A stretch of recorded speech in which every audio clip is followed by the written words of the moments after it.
Good evening days, good evening investors. ഇത് സിയാദ് ഇല്ലിക്കൽ. എല്ലാ ദിവസവും വൈകിട്ടുള്ള പോസ്റ്റ് മാർക്കറ്റ് റിപ്പോർട്ടിലേക്ക് കിടക്കാം.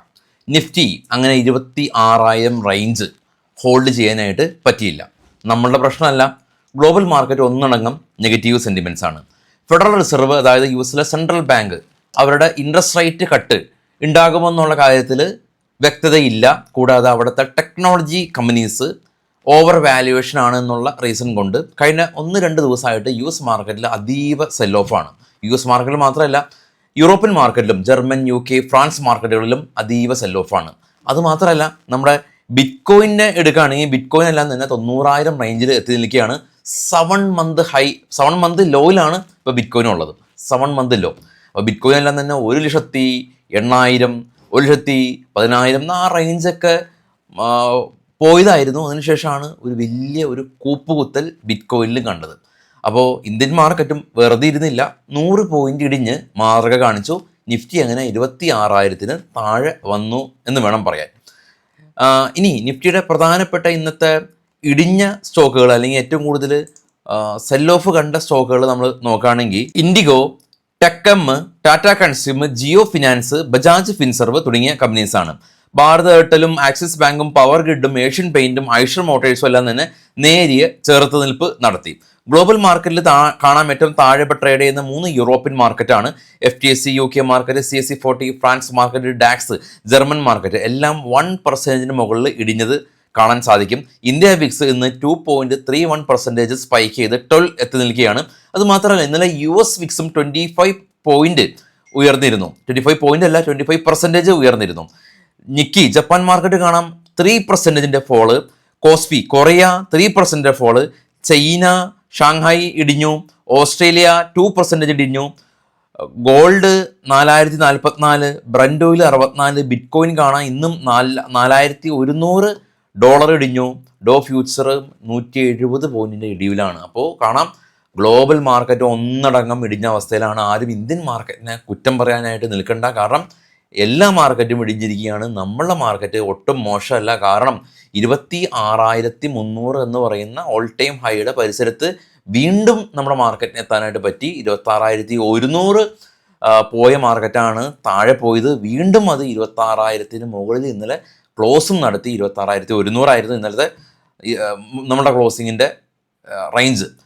ആ മാർക്കറ്റാണ് ഇന്ന് ചെറിയൊരു 100 പോയിന്റ് ഇടിവ് രേഖപ്പെടുത്തിയത്. അപ്പോൾ നിഫ്റ്റി അല്ലെങ്കിൽ നമ്മുടെ മാർക്കറ്റ് അല്ലെങ്കിൽ ബാങ്ക് നിഫ്റ്റി അല്ലെങ്കിൽ അങ്ങനെയുള്ള എല്ലാ ഇൻഡെക്സ് എല്ലാം തന്നെ ഓൾ ടൈം ഹൈയുടെ പരിസരത്ത് എത്തി നിൽക്കുന്ന അവസ്ഥയിൽ ഇപ്പം നിങ്ങളുടെ പോർട്ട്ഫോളിയോ അത് വലിയ തോതിൽ നെഗറ്റീവ് ആണെങ്കിൽ ഒന്ന് ഓർക്കുക, ഇതേ നിഫ്റ്റി തന്നെ ഒരു 1000 പോയിന്റ് ഇടിയുകയാണെങ്കിൽ എന്തായിരിക്കും പോർട്ട്ഫോളിയോയുടെ അവസ്ഥ.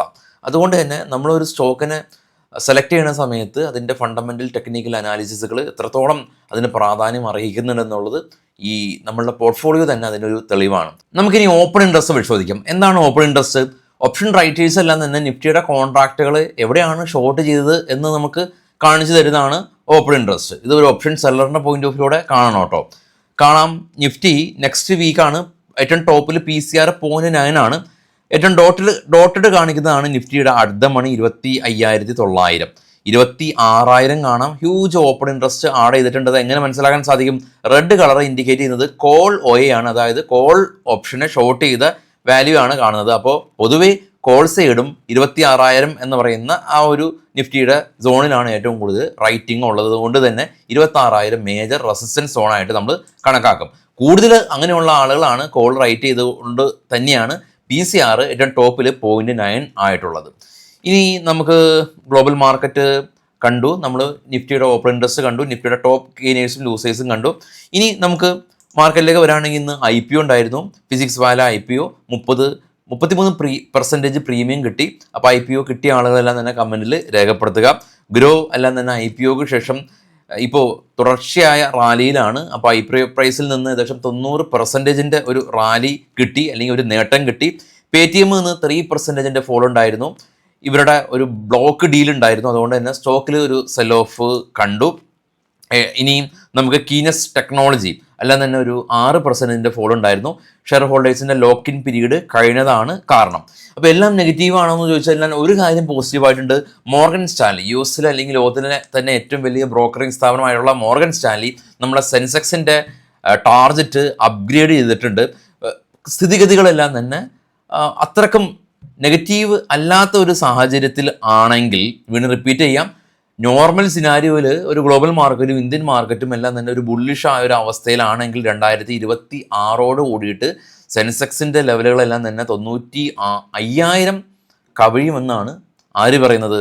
മോർഗൻ സ്റ്റാൻലി പറയുന്നത്. അപ്പോൾ സെൻസെക്സിൻ്റെ ഓൾ ടൈം ഹൈ ഏകദേശം ഒരു 85,000 ഒക്കെ പരിസരത്താണ്. അപ്പോൾ അതൊരു 10,000 പോയിൻറ്റും കൂടി സെൻസെക്സ് മുന്നോട്ട് പോകാനുള്ള കേപ്പബിലിറ്റി ഉണ്ട് എന്നാണ് മോർഗൻ സ്റ്റാൻലി പറയപ്പെടുന്നത്. അപ്പോൾ അത് നമുക്കൊരു പോസിറ്റീവായിട്ട് എടുക്കാം. എന്നാൽ അത് മാറ്റി നിർത്തി കഴിഞ്ഞാൽ മറ്റുള്ള ഗ്ലോബൽ സിനാരിയോസ് എല്ലാം തന്നെ ഇപ്പോൾ നെഗറ്റീവാണ് എന്നുള്ളത് ഗ്ലോബൽ മാർക്കറ്റ് ചെക്ക് ചെയ്തപ്പോൾ തന്നെ നമുക്ക് കാണാനായിട്ട് സാധിച്ചിട്ടുണ്ട്. ഇനി നമുക്ക് കുറച്ച് സ്റ്റോക്കുകളുടെ വാർത്തകളിലേക്ക് പോകാം. ഇത് ബൈസൽ റെക്കമെൻഡേഷൻ അല്ല, കളക്ട് ചെയ്ത വാർത്തകളാണ്. ആദ്യം വണ്ടർല, നമ്മുടെ കൊച്ചി കേന്ദ്രമായിട്ടുള്ള അമ്യൂസ്മെൻറ്റ് പാർക്കാണ്. അവർക്ക് തമിഴ്നാട് അവർ പുതിയ പാർക്ക് അവർ ഓപ്പൺ ചെയ്യുകയാണ്. ഡിസംബർ 2 ആണ് ഇതിൻ്റെ ഡെബ്യൂ ഉള്ളത്. സോളാർ ഇൻഡസ്ട്രീസ് കമ്പനി 1,400 കോടി രൂപയുടെ എക്സ്പോർട്ട് ഓർഡർ ലഭിച്ചു. BLS ഇൻ്റർനാഷണൽ കമ്പനി ഇവർക്ക് ഒരു പുതിയ 5 ഇയർ വിസ കോൺട്രാക്റ്റ് ലഭിച്ചിട്ടുണ്ട്. ടാറ്റ മോട്ടോഴ്സ് ഇവർക്ക് HSBC എന്ന് പറയുന്ന റേറ്റിംഗ് ഏജൻസി ടാറ്റ മോട്ടോഴ്സിനെ അപ്ഗ്രേഡ് ചെയ്തു. ന്യൂജൻ സോഫ്റ്റ്വെയർ കമ്പനി ഇവർ $1.5 മില്യൺ ഒരു കോൺട്രാക്റ്റ് ലഭിച്ചു. ഓറിയൻ്റൽ റെയിൽ ഇൻഫ്ര കമ്പനി ഇവർക്ക് $36 മില്യൺ ഒരു ഈസ്റ്റേൺ റെയിൽവേയുടെ ഭാഗത്തു നിന്ന് ഒരു ഓർഡർ ലഭിച്ചു. TCS കമ്പനി NHS TCSനായിട്ട് ഒരു 5 ഇയർ AI കോൺട്രാക്ട് സൈൻ ചെയ്തു. ഗോയൽ കൺസ്ട്രക്ഷൻ കമ്പനിക്ക് $1.73 ബില്യൺ ഒരു ഓർഡർ ലഭിച്ചു. സോളാർ ഇൻഡസ്ട്രീസിന് 1,400 കോടി രൂപയുടെ ഓർഡർ ലഭിച്ചു.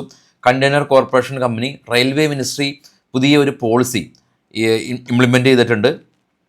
അൺയൂസ്ഡ് ലാൻഡ് എല്ലാം തന്നെ ഈ ഒരു ബിൽഡിംഗ് സിമെൻറ്റ് ടെർമിനൽ കൺസ്ട്രക്ട് ചെയ്യുന്ന ഒരു പുതിയ പോളിസി കണ്ടെയ്നർ കോർപ്പറേഷന് ഗുണം ചെയ്തു. ത്രിശക്തി ഇൻഡസ്ട്രീസ് കമ്പനിക്ക് പുതിയൊരു ഓർഡർ ലഭിച്ചു. റിലയൻസ് ഇൻഡസ്ട്രീസിൻ്റെ ഭാഗത്തു നിന്നാണ് ഓർഡർ ലഭിച്ചത്. Graves cotton company Europe based ആയിട്ടുള്ള കമ്പനിയായിട്ട് ഒരു പുതിയ പാർട്ണർഷിപ്പ് സൈൻ ചെയ്തു. അൾട്രാടെക് സിമെൻറ്റ് കമ്പനി ഫിച്ച് എന്ന് പറയുന്ന റേറ്റിംഗ് ഏജൻസി അൾട്രാടെക് സിമെൻറ്റിനെ അപ്ഗ്രേഡ് ചെയ്തു. കിങ് ഇൻഫ്ര കമ്പനി 500 കോടി രൂപയുടെ ഇൻവെസ്റ്റ്മെൻറ്റ് കമ്പനി നടത്തുന്നുണ്ട്. ഓറിയൻ്റൽ റെയിൽ ഇൻഫ്ര കമ്പനി അവർ ന്യൂസ് നമ്മൾ ഓൾറെഡി ഷെയർ ചെയ്തതാണ് അല്ലേ, ഓറിയൻ്റലിൻ്റെ ന്യൂസ് ഷെയർ ചെയ്തതാണ്. ഓക്കെ, അപ്പോൾ ഇതാണ് ഇപ്പോൾ നമ്മൾ കളക്ട് ചെയ്തിട്ടുള്ള ന്യൂസുകൾ. അപ്പോൾ എല്ലാ ദിവസവും നമുക്ക് രാവിലെ പ്രീ മാർക്കറ്റ് ഉണ്ട്, വൈകിട്ട് പോസ്റ്റ് മാർക്കറ്റ് ഉണ്ട്. കൂടാതെ നമ്മൾ ഫിനാൻഷ്യൽ റിലേറ്റഡ് ആയിട്ടുള്ള ന്യൂസുകൾ നമ്മുടെ ടെലഗ്രാം ചാനൽ ഇടുന്നുണ്ട്.